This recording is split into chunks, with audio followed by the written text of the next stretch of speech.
لقاء وموعد مع مشاهير النجوم. والنهاردة هنتكلم عن نبذة سريعة مختصرة عن الفنانة الجميلة عفاف شعيب. بعد ما اتجوزني كانوا عايزين يحجروا عليه. عند معاهم وكتب كل حاجة باسم بيع وشراء. يبقوا معذورين بقى يا ست عواطف، هي دي شوية. وحياة غلاوتك عندي يا أستاذ لو كان بإيدي.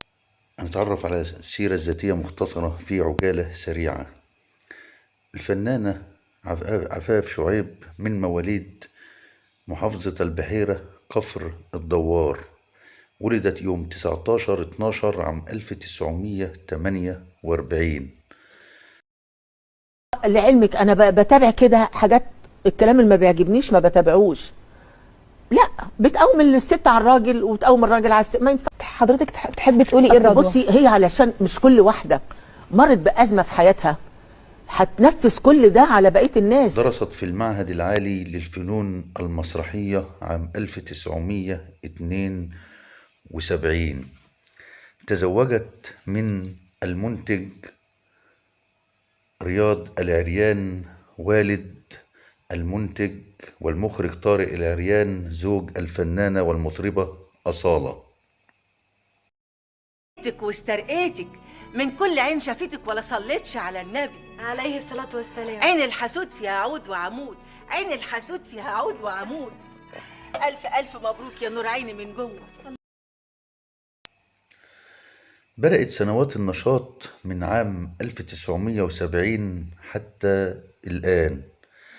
قدمت العديد من الأعمال الدرامية والفنية الكبيرة والكثيرة، ولم تخجل من أي دور لها في السينما أو المسرح أو التلفزيون لما قدمته من أعمال قيمة ومحترمة. وتعمقي في كل حديث، وهاتي فقه المرأة وادرسي فقه المرأة كويس، هتفهمي منه حاجات كتير. المرأة مرأة والرجل رجل، مش هقول أكتر من كده. أول ظهورها في عالم السينما كان عام 1978 في فيلم القضية المشهورة مع النجم فريد شوقي والنجم رشدي أباظة. وفي بدايتها الفنية كان مسلسل ومرت الأيام وفيلم أفواه وأرانب ولفتت الأنظار.